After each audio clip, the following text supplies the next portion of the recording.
Welcome to the Doctor's Kitchen with me, Dr. Rupi. This is the podcast recipe that I made for Sue Wood, who is a registered dietitian and who has a specialist interest in the use of ketogenic diets therapeutically. I make her a keto-friendly Thai coconut soup. It's the first time I've done a keto recipe in the Doctor's Kitchen. As you probably know by now, we try and keep it plant-focused with lots of healthy fibers, but specifically for therapeutic ketogenic diets, you need to keep it very high fat. So this is actually delicious. I actually surprised myself at how I was able to deal with the high fat content and still make it flavorful, and I think Sue agreed as well. I wanted to cook you some keto-friendly meals, something I've never done before, and I never thought I would be doing this as well. You know, I'm more about the fiber and the variety of food, but this was a really interesting challenge for me. So I did two. I'm really honoured. So I've got a coconut milk overnight chia recipe. Lovely. The issue with keto and low carb is that you can't use sugars or honey or anything like that. That's right. So I've used like a flavanol-rich cacao powder, hemp seeds to bulk it up, because usually I would use oats, but obviously that has too much carbohydrate. Some maca. I don't know if you've come across maca before. So we don't tend to use it in the therapeutic side of things. It gives a bit of sweetness, which is why I'm using it. Yeah. But it is it's full of things like magnesium and things that you probably wouldn't get unless you're eating a good variety of plants. Yeah, so it's boosting that. Pop that in a whole bunch of coconut milk. Left it to sit for a few hours. I'm just going to top it with a little bit of pistachio and some low sugar berries. And I'd love your honest opinion of this, because it's the first time I've done anything like that. So you try that. See what the taste is like. Yeah, and in the meantime, I'm going to cook you another one, which is like a Thai soup with, again, coconut milk. So this is really quite pleasant. Really? Yeah. Yes.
The number of times I've been approached by both colleagues and patients and said, I'm on a keto diet.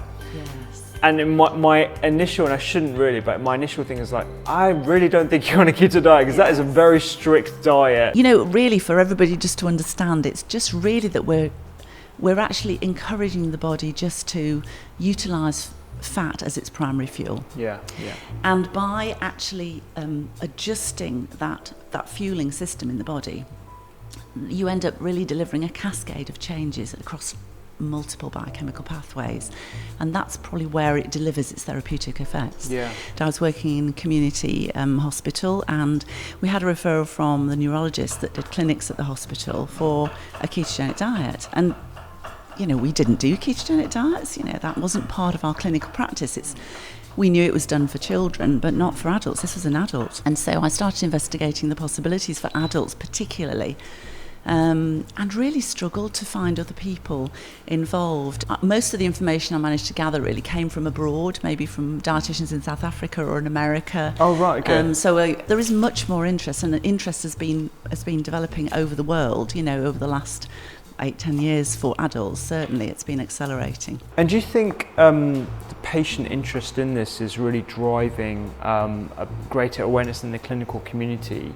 Do you think it's patients essentially going to the doctor like, you know what, I've heard about this through the grapevine or through Google, I want to go on it? people often know about it now, certainly know about it within the epilepsy world. Yeah. And so it wouldn't be a surprise if it was recommended that maybe they would like to explore it. Yeah.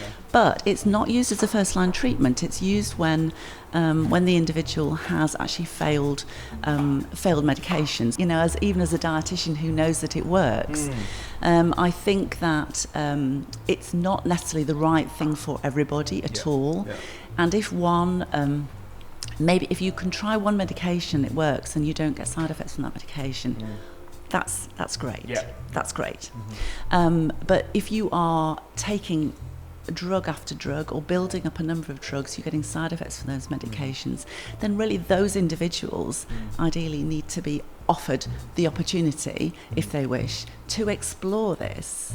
And one of the fabulous things about it is that really it only takes about 3 months to know whether it's really going to work or not. All right, this is your Thai style soup with loads of coconut milk. That flavour is absolutely amazing. Good, I'm so glad you like it. That's gorgeous. If you want to listen to the rest of the chat that we're going to have on the podcast, just click on the link down below and we will catch you on the podcast there. Thanks for watching this video. If you want to support The Doctor's Kitchen, make sure you subscribe right now, like this video, and check out all the other videos we have right here. Also, go to thedoctorskitchen.com. There are plenty of recipes and other products there to help you live the healthiest life possible.